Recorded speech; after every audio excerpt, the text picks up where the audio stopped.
हरे कृष्ण। ओम नमो भगवते वासुदेवाय। प्रिय श्रोताओं, आज है वैशाख मास की पूर्णिमा तिथि और जिसे बुद्ध पूर्णिमा के नाम से भी जाना जाता है। आज दिनांक 1 मई 2026 दिन शुक्रवार को वैशाख पूर्णिमा का पावन पर्व मनाया जा रहा है और आज के इस शुभ अवसर पर हम आपके लिए लेकर आए हैं वैशाख पूर्णिमा की सभी व्रत कथाएं।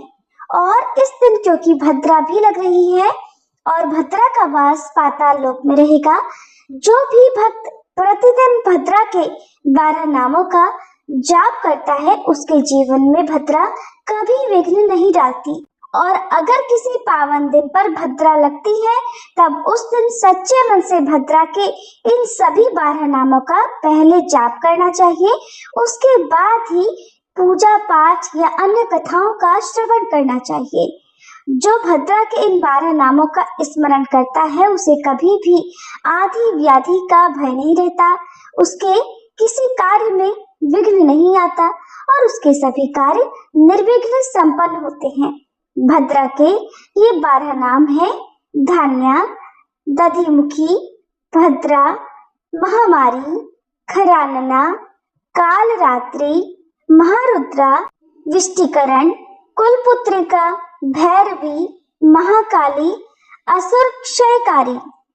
भद्रा देवी के इन पावन नामों का श्रद्धा पूर्वक स्मरण करने के बाद अब आइए हम सब मिलकर बढ़ते हैं इस दिव्य और पुण्यमयी कथा यात्रा की ओर, वैशाख पूर्णिमा की पवित्र कथा के श्रवण की ओर। द्वापर युग में एक समय की बात है। यशोदा जी ने श्री कृष्ण से कहा, हे कृष्ण, तुम सारे संसार के उत्पन्न करता, पालन करता और उसके संहार करता हो। आज कोई ऐसा व्रत मुझसे कहो जिसके करने से मृत्युलोक में स्त्रियों को विधवा होने का भय न रहे और ये व्रत सभी मनुष्यों की मनोकामनाएं भी पूर्ण करने वाला हो। तब श्री कृष्ण कहने लगे, हे माता, आपने अति सुंदर प्रश्न किया है। मैं आपसे ऐसे ही व्रत को विस्तार पूर्वक कहता हूँ। सौभाग्य की प्राप्ति के लिए स्त्रियों को 32 पूर्णमासियों का व्रत करना चाहिए। इस व्रत के करने से स्त्रियों को सौभाग्य संपत्ति मिलती है। ये व्रत अचल सौभाग्य देने वाला और भगवान शिव के प्रति मनुष्य मात्र की भक्ति को बढ़ाने वाला है। तब यशोदा जी कहने लगी, हे कृष्ण, सबसे पहले इस व्रत को मृत्युलोक में किसने किया था? इसके विषय में भी मुझे विस्तार पूर्वक बताओ। तब श्री कृष्ण कहने लगे कि माते, इस भूमंडल पर एक अत्यंत प्रसिद्ध राजा चंद्रहास से पालित अनेक प्रकार के रत्नों से परिपूर्ण कातिका नाम की एक नगरी थी। वहां पर धनेश्वर नाम का एक ब्राह्मण था और उसकी पत्नी अति सुशीला रूपवती थी। दोनों ही उस नगरी में बड़े प्रेम से रहते थे। घर में धन धान्य आदि की कोई कमी नहीं थी, लेकिन उन्हें एक बड़ा दुख था कि उनकी कोई संतान नहीं थी। इस दुख से वह अत्यंत दुखी रहा करते थे। एक समय एक बड़ा तपस्वी योगी उस नगरी में आया। वह योगी उस ब्राह्मण के घर को छोड़कर अन्य सभी घरों से भिक्षा लाकर भोजन किया करता था। एक दिन वह योगी रूपवती से भिक्षा न लेकर किसी दूसरे घर से भिक्षा लेकर गंगा किनारे जाकर भिक्षा में मिले अन्न को प्रेम पूर्वक खा रहा था कि धनेश्वर ने योगी का ये सब कार्य किसी प्रकार से देख लिया। अपनी भिक्षा के अनादर से दुखी होकर धनेश्वर योगी से बोला, महात्मन, आप सभी घरों से भिक्षा लेते हैं किंतु मेरे घर की भिक्षा कभी नहीं लेते, इसका क्या कारण है? तब योगी ने कहा कि निसंतान के घर की भीख पतितों के अन्न के समान होती है और जो पतितों का अन्न खाता है वो भी पतित हो जाता है। क्योंकि तुम निसंतान हो इसलिए पतित हो जाने के भय से मैं तुम्हारे घर की भिक्षा नहीं लेता। धनेश्वर ये बात सुनकर अपने मन में बहुत दुखी हुआ और हाथ जोड़कर योगी के पैरों में गिर पड़ा और विनीत स्वर से कहने लगा, हे महात्मन, अगर ऐसा है तो आप ही मुझे पुत्र प्राप्ति का कोई उपाय बताइए। आप तो सब कुछ जानने वाले हैं, मुझ पर ये अवश्य ही कृपा कीजिए। धन की मेरे घर में कोई कमी नहीं, किंतु कोई पुत्र न होने के कारण मैं अत्यंत दुखी हूँ। आप मेरे इस दुख को दूर करें। यह सुनकर योगी कहने लगे, हे ब्राह्मण, तुम देवी चंडी की आराधना करो। फिर घर आकर उसने अपनी पत्नी से सारा वृतांत कहा और खुद तपस्या करने के लिए वन में चला गया। वन में जाकर उसने देवी चंडी की उपासना की और उपवास किया। चंडी देवी ने 16वें दिन उसको स्वप्न में दर्शन दिए और कहा, हे धनेश्वर, जा तेरे पुत्र होगा, परंतु वह 16 वर्ष की आयु में ही मृत्यु को प्राप्त हो जाएगा। अगर तुम दोनों पति पत्नी 32 पूर्णमासियों का व्रत विधि पूर्वक करोगे तो वह दीर्घायु होगा। जितनी तुम्हारी सामर्थ्य हो आटे के उतने दिए बनाकर शिव जी का पूजन करना, किंतु पूर्णमासी को 32 की संख्या पूरी हो जानी चाहिए। प्रातः काल होने पर इस स्थान के पास ही तुम्हें आम का एक वृक्ष दिखाई देगा। उस पर चढ़कर तुम एक फल तोड़कर जल्दी अपने घर चले जाना और अपनी पत्नी से सारा वृतांत कहना। ऋतु स्नान के बाद वह स्वच्छ होकर श्री शंकर जी का ध्यान करके उस फल को खा लेगी। तब शंकर भगवान की कृपा से उसको गर्भ ठहर जाएगा। जब वह ब्राह्मण प्रातःकाल उठा तो उसने उस स्थान के पास ही आम का एक वृक्ष देखा, जिस पर अत्यंत सुंदर आम का एक फल लगा हुआ था। ब्राह्मण ने उस आम के वृक्ष पर चढ़कर फल को तोड़ने का प्रयास किया, किंतु वृक्ष पर कई बार प्रयास करने पर भी वह नहीं चढ़ पाया। अब तो ब्राह्मण को बड़ी चिंता हुई। तब वह विघ्न विनाशक श्री गणेश जी की वंदना करने लगा कि हे दयानिधे, अपने भक्तों के विघ्नों का नाश करके उनके मंगल कार्य को करने वाले, दुष्टों का नाश करने वाले, रिद्धि सिद्धि के देने वाले आप मुझ पर कृपा करें। प्रभु, मुझे इतना बल दे कि मैं अपने मनोरथ को पूर्ण कर सकूं। इस प्रकार सच्चे मन से गणेश भगवान की प्रार्थना करने पर वह भगवान की कृपा से वृक्ष पर चढ़ गया। वृक्ष पर से फल तोड़कर उसने घर आकर अपनी पत्नी को वह फल लाकर दे दिया और उसकी पत्नी ने अपने पति के कहे अनुसार उस फल को खा लिया और वह गर्भवती हो गई। देवी चंडी की असीम कृपा से उसे एक अत्यंत सुंदर पुत्र हुआ, जिसका नाम उन्होंने देवीदास रखा। माता पिता के हर्ष और शोक के साथ वह बालक शुक्ल पक्ष के चंद्रमा की तरह अपने पिता के घर में पढ़ने लगा। देवी की कृपा से वह बालक बहुत ही सुंदर, सुशील और विद्या में बहुत निपुण हो गया। देवी की आज्ञा अनुसार उसकी माता ने 32 पूर्णमासी का व्रत रखना आरंभ कर दिया, जिससे उसका पुत्र बड़ी आयु वाला हो जाए। 16वां वर्ष लगते लगते देवीदास के माता पिता को बड़ी चिंता हो गई कि कहीं उनके पुत्र की इस वर्ष मृत्यु न हो जाए। इसलिए उन्होंने अपने मन में विचार किया कि अगर ये दुर्घटना उनके सामने हो गई तो वे कैसे सहन कर सकेंगे। इसलिए उन्होंने देवीदास के मामा को बुलाया और कहा, हमारी इच्छा है कि देवीदास 1 वर्ष तक काशी में जाकर विद्या अध्ययन करे और उसको तुम अकेला कभी नहीं छोड़ना। इसलिए तुम साथ में जाओ और 1 वर्ष के बाद इसको वापस लौटा लाना। सारा प्रबंध करके उसके माता पिता ने काशी जाने के लिए देवीदास को एक घोड़े पर बिठाया और उसके मामा को उसके साथ कर दिया। किंतु बालक के अल्पायु होने की बात बालक को या उसके मामा को नहीं कही। धनेश्वर ने अपनी पत्नी के साथ मिलकर अपने पुत्र की मंगल कामना और दीर्घायु के लिए देवी भगवती की आराधना और पूर्णमासियों का व्रत आरंभ कर दिया।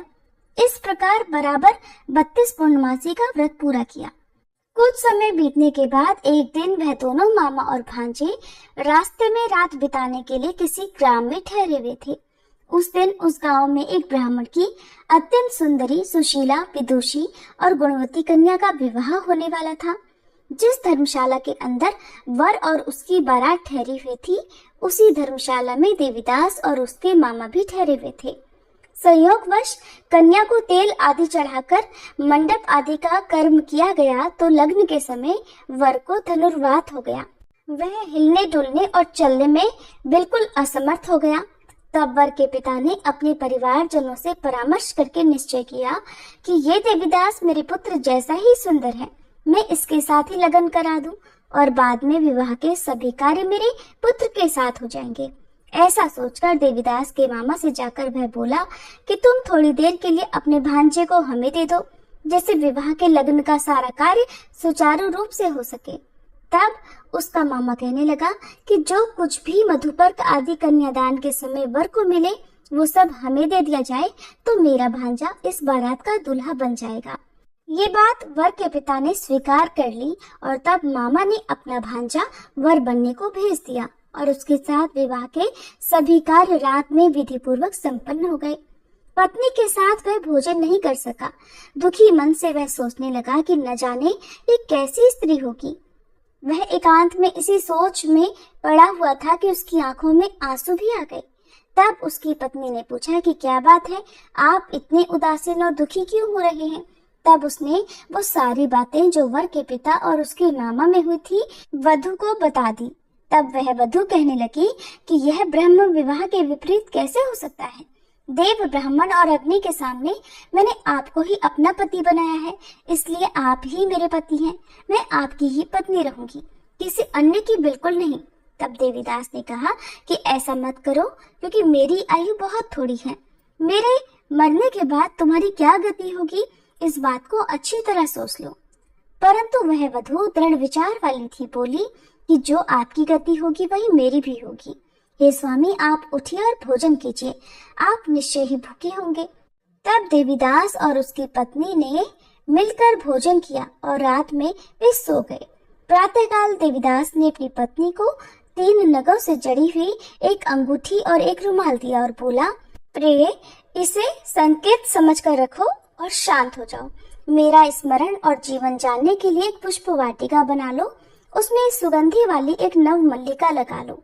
उसको हर दिन जल से सींचना और आनंद के साथ खेल कूदना और उत्सव मनाना। जिस समय और जिस दिन मेरी मृत्यु का होगा, ये फूल सूख जाएंगे और जब ये फिर से हरे भरे हो जाए तो समझ लेना कि मैं जीवित हूँ।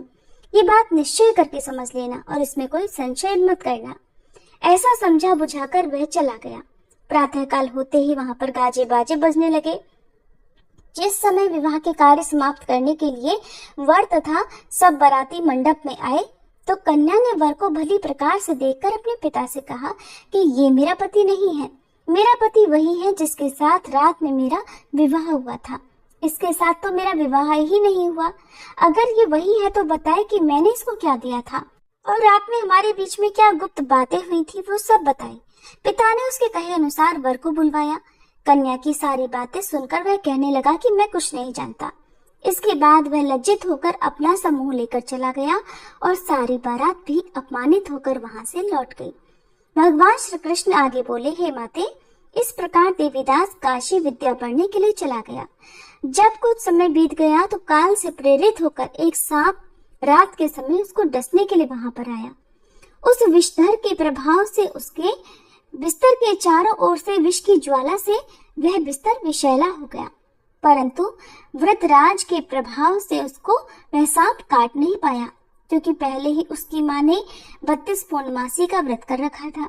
इसके बाद मध्याह्न के समय स्वयं काल वहां पर आया और उसके शरीर से उसके प्राणों को निकालने का प्रयास करने लगा, जिससे वह मूर्छित होकर धरती पर गिर पड़ा।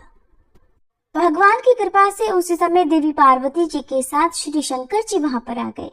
उसको मूर्छित दशा में देखकर देवी पार्वती ने भगवान से प्रार्थना की, हे प्रभु, इस बालक की माता ने पहले 32 पूर्णमासी का व्रत किया था, जिसके प्रभाव से हे भगवान अब आप इसको प्राणदान दे दीजिए। देवी के कहने पर भक्त वत्सल भगवान ने उस बालक को प्राणदान दे दिया। इस व्रत के प्रभाव से काल को भी पीछे हटना पड़ा और देवीदास स्वस्थ होकर बैठ गया। उधर उसकी पत्नी उसके काल की प्रतीक्षा किया करती थी।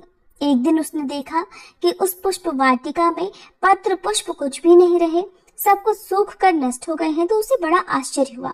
किंतु कुछ ही क्षण में वह सब वाटिका पहले की तरह हरी भरी हो गई। तब वह समझ गई कि उसके पति पुनर्जीवित हो गए हैं। ये देखकर वह बहुत प्रसन्न होकर अपने पिता से कहने लगी, पिताजी, मेरे पति जीवित हैं, आप उनको ढूंढिए। जब 16वां वर्ष बीत गया तो देवीदास भी अपने मामा के साथ काशी से वापस अपने घर के लिए चल पड़ा। इधर उसके ससुर उसको ढूंढने के लिए घर से जाने ही वाले थे कि वह दोनों मामा भांजा वहीं पर आ गए। उसको आया देखकर उसका ससुर बड़ी प्रसन्नता के साथ उसे अपने घर में ले गया। उस समय नगर के निवासी भी वहां इकट्ठा हो गए और फिर सब ने निश्चय किया कि अवश्य ही इस बालक के साथ इसी कन्या का विवाह हुआ था। उस बालक को जब कन्या ने देखा तो पहचान लिया और कहा कि ये तो वही है जो संकेत करके गए थे। फिर सब कहने लगे कि भला हुआ जो ये आ गया, और तब सब नगरवासियों ने खूब आनंद मनाया। कुछ दिन के बाद देवीदास अपनी पत्नी और अपने मामा के साथ अपने ससुर के घर से बहुत सारा उपहार लेकर अपने घर की ओर चल पड़ा। जब वह अपने नगर के निकट गया तो कई लोगों ने उसे देखकर उसके माता पिता को पहले ही जाकर सूचना दे दी कि तुम्हारा पुत्र देवीदास अपनी पत्नी और मामा के साथ आ रहा है। ऐसा सुनकर पहले तो उन्हें विश्वास ही नहीं हुआ, किंतु जब और लोगों ने भी आकर उनकी बात का समर्थन किया तब उन्हें बड़ा आश्चर्य हुआ। इतने में ही देवीदास भी अपने घर पहुंच गया और देवीदास ने अपने माता पिता के चरणों में सिर रखकर प्रणाम किया और उसकी पत्नी ने भी अपने सास ससुर के चरणों को स्पर्श किया। तो माता पिता ने अपने पुत्र और पुत्र वधू को अपने हृदय से लगा लिया और सबकी आंखों से प्रेम के आंसू बहने लगे। अपने पुत्र और पुत्र वधू के आने की खुशी में धनेश्वर ने बड़ा भारी उत्सव किया और ब्राह्मणों को भी बहुत सी दान दक्षिणा देकर प्रसन्न किया। भगवान श्री कृष्ण कहने लगे, माते, इस प्रकार धनेश्वर 32 पूर्णमासियों के व्रत के प्रभाव से पुत्रवान हो गया। जो भी स्त्रियां इस व्रत को करती हैं, वे जन्म जन्मांतर में भी वैधव्य का दुख नहीं भोगती और सदैव सौभाग्यवती रहती है। ये मेरा वचन है, इसमें कोई संदेह नहीं। यह व्रत पुत्र पौत्रों को देने वाला तथा संपूर्ण मनोकामनाओं को पूर्ण करने वाला है। 32 पूर्णमासियों के व्रत करने से व्रती की सारी इच्छाएं भगवान की कृपा से पूर्ण हो जाती हैं। वैशाख पूर्णिमा को बुद्ध पूर्णिमा भी कहते हैं। तो अब सुनिए बुद्ध पूर्णिमा की कथा। इसके बाद आप सुनेंगे श्री लक्ष्मी अष्टकम स्तोत्र हिंदी अनुवाद। क्योंकि पूर्णिमा तिथि माँ लक्ष्मी जी का दिन माना जाता है, इसलिए आर्थिक संपन्नता के लिए आप इस स्तोत्र को पूरा जरूर सुनिएगा। आज वैशाख पूर्णिमा के दिन कूर्म जयंती भी मनाई जा रही है, जिसमें भगवान विष्णु ने कूर्म अवतार धारण कर समुद्र मंथन के समय देवताओं की सहायता की थी। एक समय की बात है, महर्षि दुर्वासा देवराज इंद्र से मिलने स्वर्गलोक में गए। उस समय देवताओं से पूजित इंद्र ऐरावत हाथी पर आरूढ़ होकर कहीं जाने के लिए तैयार थे। उन्हें देखकर महर्षि दुर्वासा का मन प्रसन्न हो गया और उन्होंने विनीत भाव से देवराज को एक पारिजात पुष्पों की माला भेंट कर दी। देवराज ने माला तो ग्रहण कर ली, किंतु उसे स्वयं ना पहनकर ऐरावत के मस्तक पर डाल दी और स्वयं चलने को तत्पर हुए। हाथी मद से उन्मत्त हो रहा था। उसने सुगंधित और कभी न कुम्हलाने वाली उस माला को सूंड से मस्तक पर खींचकर मसलते हुए फेंक दिया और फिर पैरों से कुचल डाला। अपने ही सामने ये सब देखकर ऋषि दुर्वासा अत्यंत क्रुद्ध हो उठे और उन्होंने देवराज को शाप देते हुए कहा, अरे मूढ़, तुमने मेरी दी हुई माला का कुछ भी आदर नहीं किया। तुम त्रिभुवन की राजलक्ष्मी से संपन्न होने के कारण मेरा अपमान कर रहे हो। इसलिए जाओ, आज से तीनों लोगों की लक्ष्मी नष्ट हो जाएगी और तुम्हारा ये वैभव भी श्रीहीन हो जाएगा। इतना कहकर दुर्वासा ऋषि शीघ्र ही वहां से चले गए। इधर श्राप के प्रभाव से इंद्र आदि सभी देवगण और तीनों लोग श्रीहीन हो गए। ये दशा देखकर इंद्र आदि देवता अत्यंत दुखी हो गए। महर्षि का शाप अमोघ था। उन्हें प्रसन्न करने की सभी प्रार्थनाएं भी विफल हो गई। तब असहाय, निरुपाय और दुखी देवगण ऋषि मुनि आदि सभी प्रजापति ब्रह्मा जी के पास गए। ब्रह्मा जी उन सभी को साथ लेकर वैकुंठ में श्री नारायण के पास पहुंचे और सभी ने अनेक प्रकार से नारायण की स्तुति की और बताया कि प्रभु, एक तो हम दैत्यों के द्वारा अत्यंत कष्ट में हैं और इधर महर्षि के श्राप से अब श्रीहीन भी हो गए हैं। आप तो शरणागतों के रक्षक हैं। इस महान कष्ट से हमारी रक्षा कीजिए प्रभु। इस प्रकार स्तुति से प्रसन्न होकर श्री हरि ने गंभीर वाणी में कहा, तुम लोग समुद्र का मंथन करो, जिससे लक्ष्मी और अमृत की प्राप्ति होगी। अमृत को पीकर तुम सभी अमर हो जाओगे और तब दैत्य तुम्हारा कुछ भी अहित नहीं कर सकेंगे। किंतु ये अत्यंत दुष्कर कार्य है। इसके लिए तुम असुरों को अमृत का प्रलोभन देकर उनके साथ संधि कर लो और दोनों पक्ष मिलकर समुद्र मंथन करो। ऐसा कहकर प्रभु अंतर्ध्यान हो गए। तब प्रसन्नचित इंद्रादि देवों ने असुर राज बलि और उनके प्रधान नायकों को अमृत का प्रलोभन देकर सहमत कर लिया। मथाने के लिए मंदराचल पर्वत का सहारा लिया और वासुकी नाग की रस्सी बनाकर सिर की ओर दैत्यों ने तथा पूंछ की ओर देवताओं ने पकड़कर समुद्र का मंथन आरंभ कर दिया। किंतु अथाह सागर में मंदरगिरी डूबता हुआ रसातल में धंसने लगा। ये देखकर अचिंत्य शक्ति संपन्न लीला अवतारी भगवान श्री हरि ने कूर्म रूप धारण कर मंदराचल पर्वत अपनी पीठ पर धारण कर लिया और भगवान कूर्म की विशाल पीठ पर मंदराचल अब तेजी से घूमने लगा और इस प्रकार समुद्र मंथन संपन्न हुआ। ये थी भगवान के कच्छप अर्थात कूर्म अवतार की कथा। सभी प्रेम से बोले कच्छप भगवान की जय। श्री लक्ष्मी नारायण भगवान की जय। आज शुक्रवार के दिन पूर्णमासी का संयोग पड़ा है, इसलिए अब सुनिए माँ लक्ष्मी जी की कथा। एक गांव में एक बार एक साहूकार रहता था। उस साहूकार की एक पुत्री थी। वह हर दिन नियम से पीपल सींचने जाया करती। पीपल के वृक्ष में से हर दिन लक्ष्मी जी प्रकट होती थी और वह चली जाती। एक दिन लक्ष्मी जी ने साहूकार की बेटी से कहा, तू मेरी सहेली बन जा। लड़की ने कहा, मैं अपने पिता से पूछकर कल आऊंगी। साहूकार की बेटी ने घर जाकर अपने पिता को सारी बात कह दी। तब उसके पिताजी बोले, बेटी वह तो लक्ष्मी जी है, अपने को और क्या चाहिए, तू लक्ष्मी जी की सहेली बन जा। दूसरे दिन वह लड़की फिर गई। तब लक्ष्मी जी पीपल के पेड़ से निकलकर आई और कहा, सहेली बन जा। तो लड़की ने कहा, बन जाऊंगी। और फिर इस तरह दोनों सहेलियां बन गई। लक्ष्मी जी ने उसको भोजन का न्योता दिया। घर आकर लड़की ने अपने माँ पिताजी से कहा कि मेरी सहेली ने मुझे भोजन का न्योता दिया है। तब पिता ने कहा कि सहेली के जीवने जइयों पर अपने घर को संभाल कर जाना। तब वह लक्ष्मी जी के यहाँ जीवने गई तो लक्ष्मी जी ने उसे शाल दोशाला ओढ़ने के लिए दिया, रुपए दिए, सोने की चौकी, सोने की थाली में 36 प्रकार का व्यंजन भी दिया। जीम का जब साहूकार की पुत्री जाने लगी तो लक्ष्मी जी ने पल्ला पकड़ लिया और कहा कि मैं भी तेरे घर जीमने आऊंगी। तो उसने कहा, आ जाइयो। वह घर जाकर चुपचाप बैठ गई। पिता ने पूछा, बेटी सहेली के यहाँ जीम कर आ गई, लेकिन तू उदास क्यों बैठी है? तो उसने कहा, पिताजी मुझे तो लक्ष्मी जी ने इतना दिया, अनेक प्रकार के भोजन कराए, परंतु मैं उन्हें कैसे जिमाऊंगी? अपने घर में तो कुछ भी नहीं है। तब उसके पिता ने कहा कि गोबर मिट्टी से चौका लगाकर घर की सफाई कर ले, 4 मुख वाला दिया जलाकर लक्ष्मी जी का नाम लेकर रसोई में बैठ जाना। लड़की साफ सफाई करके लड्डू लेकर बैठ गई।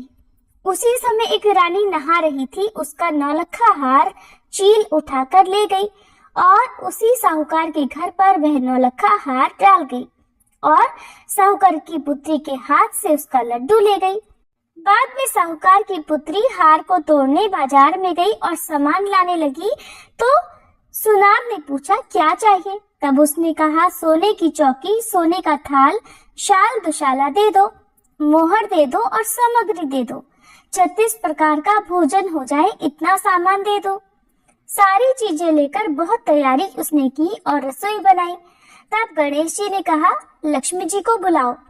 आगे आगे गणेश जी और पीछे पीछे लक्ष्मी जी चली आई। साहूकार की बेटी ने चौकी डाल दी और कहा, आओ सहेली बैठ जाओ, चौकी पर विराजमान हो जाओ। जब लक्ष्मी जी ने कहा, सहेली चौकी पर तो राजा रानी के यहाँ भी नहीं बैठी, किसी की भी नहीं बैठी, तो उसने कहा, लेकिन मेरे यहाँ तो बैठना पड़ेगा। तब साहूकार की पुत्री के आग्रह पर लक्ष्मी जी चौकी पर बैठ गई। अब तो साहूकार की पुत्री ने उनकी खूब खातिर की। जैसे लक्ष्मी जी ने करी थी वैसे ही उसने भी की। लक्ष्मी जी उस पर प्रसन्न हो गई। घर में खूब रुपया और लक्ष्मी हो गई। साहूकार की बेटी ने कहा, मैं अभी आ रही हूँ, तुम यहीं बैठी रहना। ऐसा कहकर वह चली गई। लक्ष्मी जी गई नहीं और चौकी पर ही बैठी रही। उसको बहुत सारी धन दौलत सुख समृद्धि दे दी। हे लक्ष्मी जी, जैसा आपने साहूकार की बेटी को दिया वैसा सबको देना। कहते सुनते हुंकारा भरते अपने सारे परिवार को देना। पीहर में देना, ससुराल में देना, बेटे पोते को देना। हे लक्ष्मी माता, सबकी दरिद्रता दूर करना, सबके कष्ट दूर करना और सबकी मनोकामनाएं पूर्ण करना। सभी प्रेम से बोलिए, लक्ष्मी माता की जय। श्री महालक्ष्मी अष्टकम पाठ। ओम श्री गणेशाय नमः। नमस्ते अस्तु महामाये श्रीपीठे सुरपूजिते शंख चक्र गदा हस्ते महालक्ष्मी नमोस्तुते। नमस्ते गरुडारूढ़े कोलासुर भयंकरी सर्व पाप हरे देवी महालक्ष्मी नमोस्तुते। सर्वज्ञे सर्ववरदे सर्वदुष्ट भयंकरी सर्व दुख हरे देवी महालक्ष्मी नमोस्तुते। सिद्धि बुद्धि प्रदे देवी भुक्ति मुक्ति प्रदायनी मंत्र मूर्ते सदा देवी महालक्ष्मी नमोस्तुते। आद्यंत रहिते देवी आद्य शक्ति महेश्वरी योग जे योग संभूते महालक्ष्मी नमोस्तुते। स्थूल सूक्ष्म महारौद्रे महाशक्ति महोदरे महापाप हरे देवी महालक्ष्मी नमोस्तुते। पद्मासन स्थिते देवी परब्रह्म स्वरूपिणी परमेशी जगन्मातरम महालक्ष्मी नमोस्तुते। श्वेतांबर धरे देवी नानालंकार भूषिते जगत स्थिते जगन्मार्तम महालक्ष्मी नमोस्तुते। महालक्ष्म्याष्टक स्तोत्रम यह पठेत भक्तिमानः सर्व सिद्धिं वाप्नोति राज्यं प्राप्नोति सर्वदा। एक काले पठे नित्यं महापाप विनाशनम द्विकालं यः पठे नित्यं धन धान्य समन्वितः। त्रिकालं यः पठे नित्यं महाशत्रु विनाशनम महालक्ष्मीर्भवे नित्यं प्रसन्ना वरदा शुभा। इति इंद्रकृत श्री महालक्ष्मी अष्टक स्तवः संपूर्णः।